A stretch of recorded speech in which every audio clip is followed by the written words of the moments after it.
Well, part of the administration's efforts to be able to send National Guard troops into cities is a new order by President Trump to modify the Guard's organization and training and create rapid response units.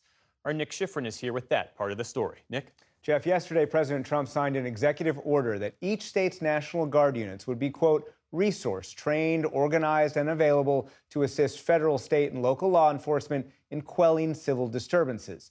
And the Secretary of Defense will create a, quote, standing National Guard quick reaction force that shall be resourced, trained, and available for rapid nationwide deployment.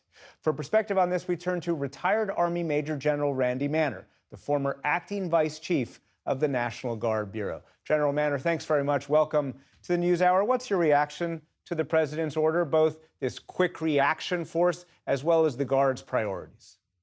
I think this is unneeded and also very dangerous. It's setting a new precedent. This is something where, when I was the acting vice chief of the National Guard Bureau, we absolutely already put into place the ability of having quick reaction forces in every state, depending on the size, but also the state would depend on the size of these quick reaction forces. They were at the time, of course, targeting the ability to respond to emergencies in the state, such as floods, hurricanes, forest fires, earthquakes, and so on, to be able to save lives. The difference here is that it's focused on quote unquote public order. That's very disturbing. And also the idea of creating a unit whose primary mission is to deploy anywhere in the country to deal with potentially demonstrations or civil disorder as the president sees fit out of the DC Guard. That is not in keeping with the mission of the National Guard as a strategic reserve for our military and for our nation. But if I may ask, one of the missions of the National Guard, is it not to be able to help with law enforcement? So what's so wrong if this vision is to have the National Guard, in fact, help with law enforcement?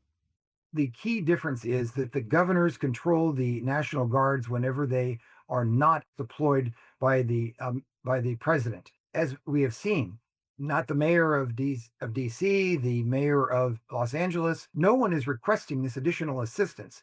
This is something where the president is imposing the armed military to go into American cities.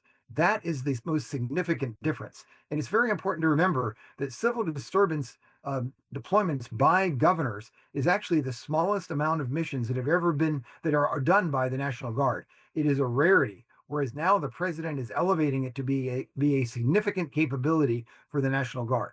So let's just step back. This focus on resourcing, training, organizing to quell civil disturbances, how different would that be from how the National Guard is currently organized? All our young men and women signed up for perhaps three reasons: to serve our country, to defend our citizens overseas against threats, and number two, to be able to save our citizens in times of natural disaster. And the third objective, of course, which, by the way, it's been a very distant third, but it's on the list, is to be able to, as needed by the governor or mayors, to back up their local authorities, their law enforcement authorities as needed, to back them up if perhaps they are overwhelmed with some kind of an emergency that occurs. It is not the predominant mission of the National Guard to do this. If the president is concerned about law enforcement, then what he should do is restore the $800 million to law enforcement for community engagement to recruit and train officers in that capacity. Our guardsmen on the streets of DC right now, which I was a DC guardsman for 13 years, they are not trained in law enforcement. Whereas law enforcement officers receive 4 to 6 months of training, our young men and women receive 3 or 4 hours of training, not months. Let's talk about the impact on the guardsmen themselves. Defense officials tell me that the quick reaction force would be able to cover the entire continental U.S., which would require splitting up a quick reaction force, a few hundred in the west, perhaps Arizona, a few hundred in the south or east, perhaps Alabama. Could that work? And what would be the impact on the Guard's overall staffing, the ability to perform those other functions if this quick reaction force were created like that? First of all, the use of the National Guard in all of these deployments, 4,000 down in Los Angeles, over 2,000 into Washington, D.C., are decreasing military readiness because those soldiers are no longer training for their combat operations missions. That's very important for your viewers to understand. They are not doing their principal job. We should not be using the military against our own people in any capacity. This is not the history of our military, and we should not go there. And finally, sir, the guardsmen who would be part of a quick reaction force would be on perhaps a 1 hour or 2 hour time frame to be able to deploy. It means, for example, soldiers couldn't drink, they couldn't travel very far with their families. They would have to be close enough to the base to be able to respond that quickly. What is possible under the current level of National Guard staffing, and is that vision something that the National Guard could even execute today? I was a member of the 82nd Airborne Division. We rotated readiness, and we had anywhere between 4 to 8 hours whenever we were on division ready brigade status. The National Guard does not operate that way. These are part-time citizens, soldiers. It is something where this is not physically possible to have a unit of any size ready to go with 400 people in that way, unless, of course, you were to triple or quadruple the size of the unit and rotate people through.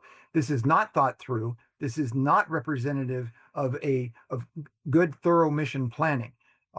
Even when I was in charge of Army operations worldwide on the Army staff, we obviously had to rotate units through Iraq and Afghanistan, both from the point of view of those that were in the combat theater, those that were training up for the combat theater, and then those that were returning from, so that they could focus on getting individual training, as well as, of course, have some time with their families. It is not possible, and it is not thought through the way that it is being talked about at this time. Retired Army Major General Randy Manner, thank you very much. Thank you.